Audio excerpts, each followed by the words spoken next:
우리는 하나님 나라를 바라보고 살아가는 성도들입니다.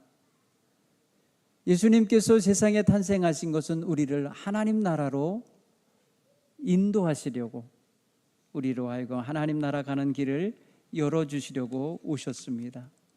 따라서 오늘 우리는 세상의 그 어떤 기쁨보다도 최고의 기쁨을 누려야 할 줄 믿습니다. 특별히 오늘 세례 받으신 분들은 오늘이 태어난 날과 같아요. 성탄절, 저도 성탄절에 세례를 받았어요. 성탄절에 세례를 받고 그리고 객지로 제가 나갔어요. 어떻게 보면 저한테는 그것이 세례와 함께 우리 주님과 연합하는 시간이 됐고, 그로 인하여 고향 산천을 떠나면서 지금까지 객지 생활을 하지만 주님을 잃어버리지 않고 주님과 함께 살아가는 목사가 되어 살고 있습니다. 오늘 세례 받으신 우리 귀한 성도님들, 일평생 우리 주님과 동행하시고 주님이 한 발 앞서가시도록 주님 앞에 모시고 살기를 간절히 축원합니다. 오늘 성경 이야기는 동방 박사들이 먼 곳에서부터 오랜 시간 동안 밤마다 별을 보고 찾아왔던 사람들인데, 어느 날 그들은 별을 잃어버려요. 별을 망각해요. 그리고 별 없이 행동을 해요. 그동안 그들은 별을 보고 길을 잃지 않고 거기까지 잘 왔는데, 별을 내려놓고 별을 보지 않는 그런 자세로 자기들 임의대로 판단하고 결정하고 나가게 됐어요. 오늘 우리는 별을 잃은 동방 박사들이 얼마나 성급하게 행동한 건지 알아야 돼요. 사람들은 보통 자기의 마음에 이렇구나 저렇구나를 결정 내리는 순간 지금까지 살아왔던 삶의 기본적인 자세를 흐트러뜨리게 할 수도 있고 완전히 다른 결정을 내릴 수도 있어요. 그래서 오늘 우리는 별을 바라보는 시선으로 별을 믿고 의지하고 거기까지 따라온 것처럼 일관적인 자세를 끝까지 유지할 수 있는 이런 믿음의 자세가 우리에게 있는지 점검해야 합니다. 별을 잃어버린 채 성탄절을 맞이하고 있으면 안 돼요. 그러면 주인공을 못 만난 격이에요. 그 별은 주인공 되시는 예수님이 계신 곳을 알려주는 안내자였거든요. 그런데 안내자 없이 홀로 자기들 임의대로 판단하여 나아감으로 인하여 곁길 가게 되는 거예요. 오늘 성경 봉독되어진 내용 속에 동방 박사들은 대낮에 길을 잃어버린 형국이 됐습니다. 대낮에 가서는 아니 될 곳으로 가 있는 모습입니다. 대낮에 대답이 없는, 그들의 기대처럼 대답이 주어지지 않는 곳으로 가고 말았습니다. 그들의 발걸음은 아직 끝나지 않은 건데 그들 스스로 결론을 내리고 그들 스스로 목적지를 정하고 가버린 것입니다. 결국에 그들은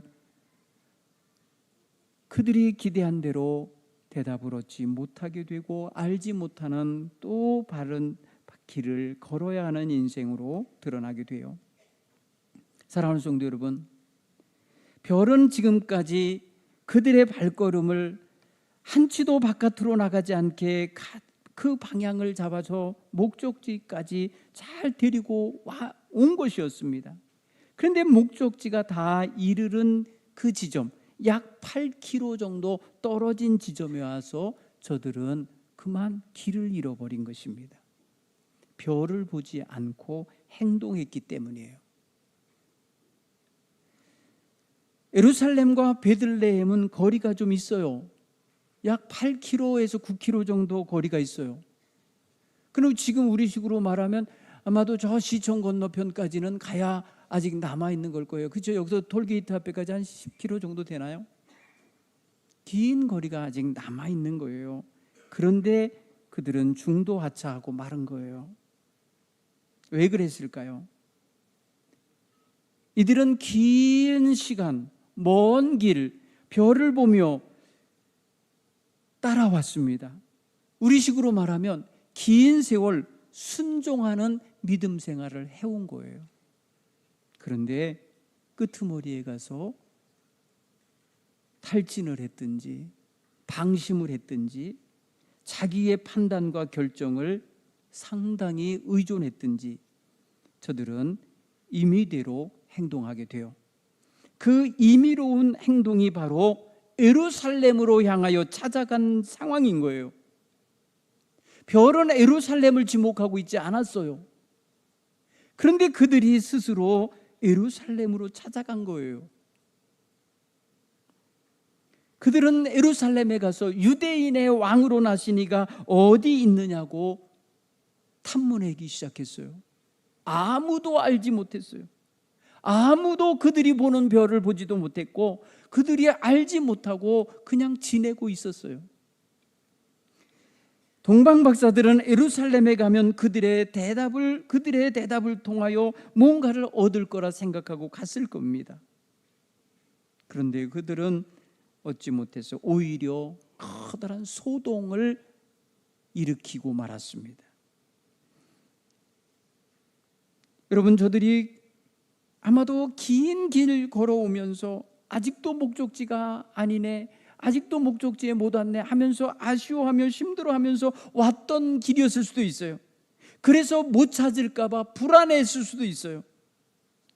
불안한 때에 결정 내리는 건 위험한 결정이 많아요. 조급한 행동으로 하기 때문에 그래요.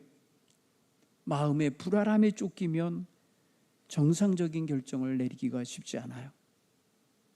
이들은 거반 다 온 거라고 느꼈을 거예요. 왜? 유대인의 왕으로 나신 이를 찾았으니까 유대인에 모여 사는데 그 중심지가 예루살렘인 걸 알아요. 거기 왕이 사는 거 알아요. 거기 왕가가 모여 사는 거 알아요. 그러니까 저들은 판단한 거예요. 아, 예루살렘에서 나셨겠구나 라고.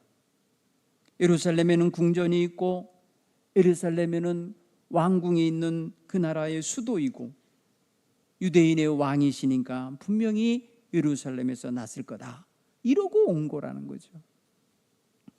그런데 그들의 생각은 맞지 않았어요. 예루살렘에는 어떤 왕도 태어나지 않았어요. 저들은 도리어 그곳에서 큰 소동을 일으키고 헤롯에 의하여 왕궁으로 불려 들어갔습니다. 그들은 왕궁에서 났을 거라고 기대하고 갔을 수도 몰라요. 그런데 놀랍게도 그들도 알지 못해요. 그들은 동방박사에게 물었습니다. 어떻게 그 먼 데서부터 왔는지. 그리스도의 동방박사들은 말합니다. 하늘에서 왕이 태어난 지시를 해주는 계시의 별이 떴다는 거예요. 이상한 별이 떠서 우리가 그 별을 연구하다가 마침내 여기까지 온 거라는 거예요. 그러니 유대인의 왕으로 나신 분이 어디 있습니까? 위대한 왕이 탄생했다는 증거인데 어디 있냐고 물을 때 당황했습니다. 헤롯은 자기가 왕인데 자기 집안에 지금 아이가 태어나지 않았는데 어디서 유대인의 왕이 태어났다는 건가? 그는 경계했습니다. 그리고 그 마음 한구석에 그 새로 태어난 아기를 죽이고 싶은 마음이 들었어요. 제사장과 서기관들, 율법학자들 불러서 어디서 메시아가 나기로 예언이 되어 있냐고 물을 때에 베들레헴이라는 걸 알아냈어요. 그리고 동방박사들을 베들레헴으로 가라고 보냈습니다. 저녁 때가 돼서야 왕궁에서 나온 거예요. 오늘 10절의 말씀을 보면은 저들이 왕궁에서 나왔을 때 다시 그들을 인도하던 별이 그들 앞에 나타났다는 거예요. 그래서 그들이 별을 보고 매우 크게 기뻐하였다는 거예요. 잃어버렸던 별을 찾은 거예요. 망각하고 있었던 별을 찾은 거예요. 인도해 주던 별을 찾은 거예요. 그러고 난 다음에 찾은 기쁨은 길을 잃어버린 자가 되찾은 그런 기쁨이었을 겁니다. 사랑하는 성도 여러분, 별을 잃어버리는 사람은 곁길 가게 되고 방황하게 되고 그로 인하여 커다란 문제 속에 빠지게 돼요. 자기도 문제를 유발하기도 하고 문제에 얽히기도 하고 문제로 인하여 더 고난을 당할 수도 있어요. 성경에는 하나님의 백성이 길 잃어버렸을 때 나타나는 많은 피해와 많은 사람의 고통이 있었음을 성경은 말해줘요. 아브라함이 가뭄을 피해서 하나님이 주신 땅을 피해 애굽이라는 곳을 임의대로 찾아갔어요. 마치 길 잃어버린 자처럼 간 거예요. 그는 많은 재물은 얻었지만 바로와 그 가문에 태의 문이 닫히는 재앙을 내리는 원인을 제공하고 말아요. 다른 사람에게 피해를 입혔어요. 바로 왕이 나중에 따집니다. 네가 어찌하여 거짓말을 해서 나와 내 집안에 이런 재앙이 오게 하고 하나님의 심판을 받게 했느냐고 따져 묻는 일이 벌어져요. 여러분, 이게 바로 길을 잃어버린 자들로 인해서 벌어진 일이에요. 요나가 다시스로 가라고 하는 하나님 명령을 외면하고 자기 마음대로 목적지를 정하여 임의대로 행동했을 때에 함께 탄 모든 상인들, 그 배가 얼마나 많은 재산을 싣고 가고 있었던 배인데 그 많은 상인들의 재산을 전부 바다에 버려야만 했고 저들이 두려움에 사로잡혀 떨 수밖에 없는 시간을 만들어내고 말았어요. 이탈자에 의한 피해입니다. 하나님이 인도하는 길로 가지 않은 자에게 나타난 다른 사람에 대한 피해입니다. 오늘 동방 박사들이 길을 잘못 들어서 임의대로 행동하고 예루살렘으로 간 것으로 인하여 수많은 어린아이들이 살해당하는 일이 벌어집니다. 헤롯 왕은 어느 집에서 어떤 아이가 태어난지 모르기 때문에, 그리고 호적하려고 사람들이 엄청 이동 중에 있었기 때문에 누구를 지목하여 죽여야 될지 몰랐어요. 그래서 아예 병이 나타난 때를 기준으로 해서 2살 아래의 사내 아이를 몽땅 다 죽였다는 거예요. 여러분, 동방 박사들이 별을 잃어버리지 않고 별을 바라보는 눈을 끝까지 유지했으면 이런 일 안 벌어졌을 거예요.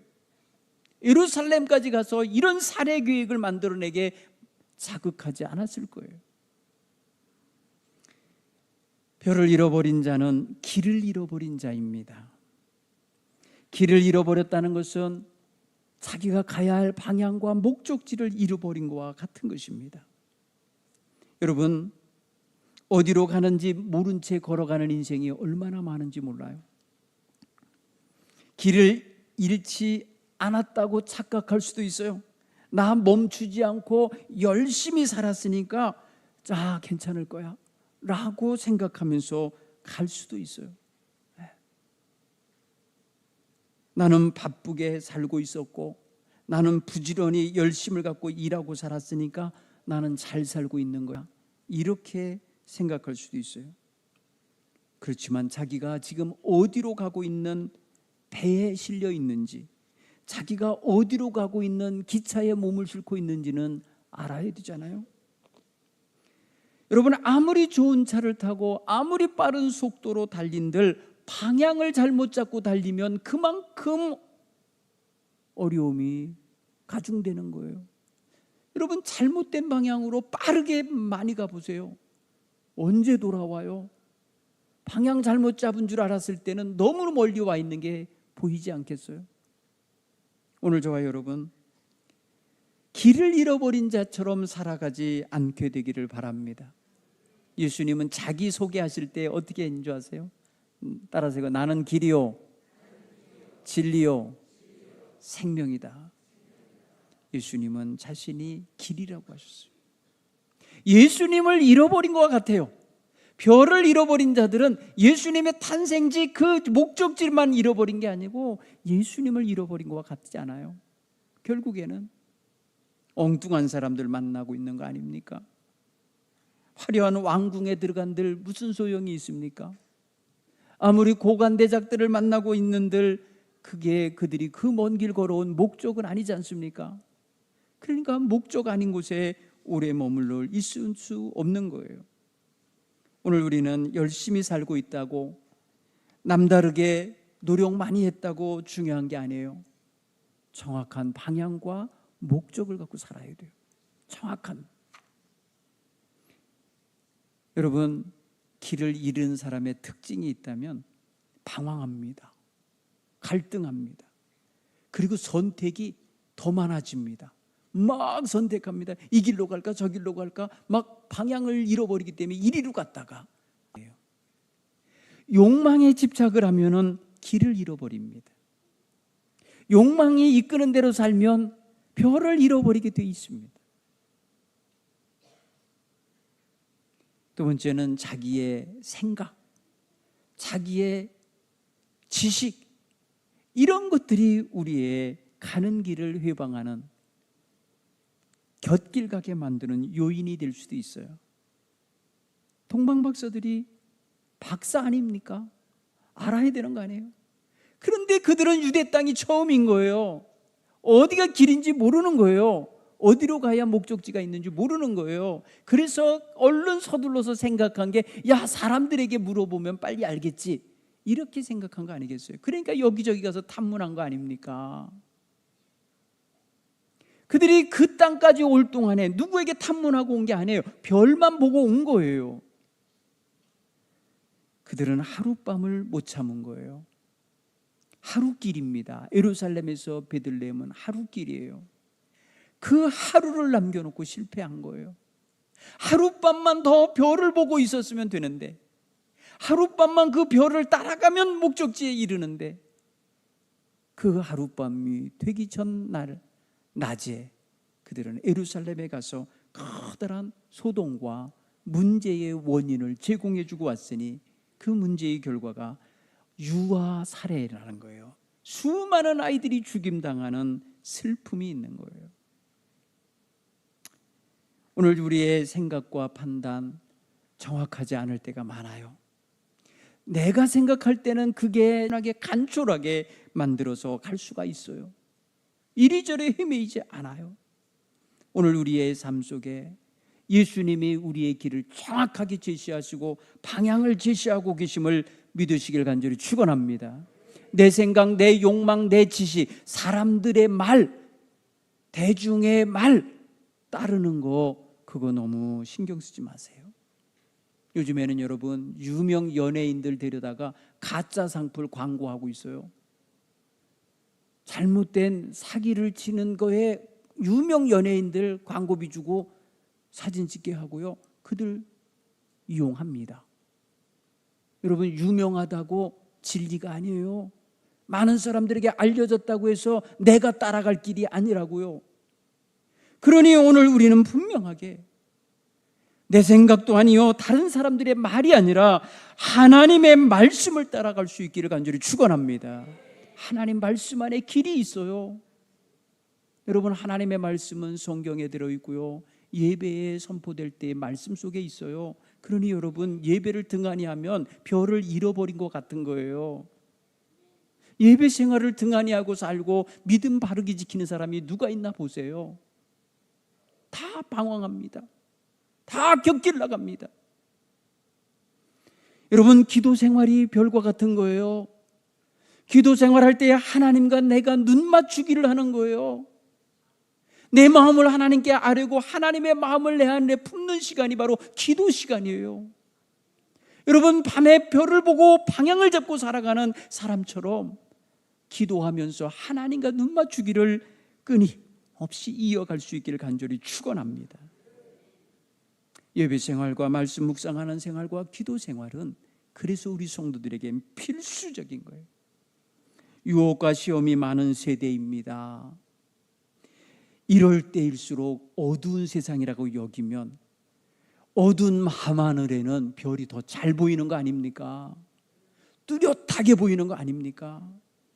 그러니 우리는 이 어두운 세상에서 더욱더 주님을 분명하게 알아보고 따라갈 수 있기를 간절히 축원합니다.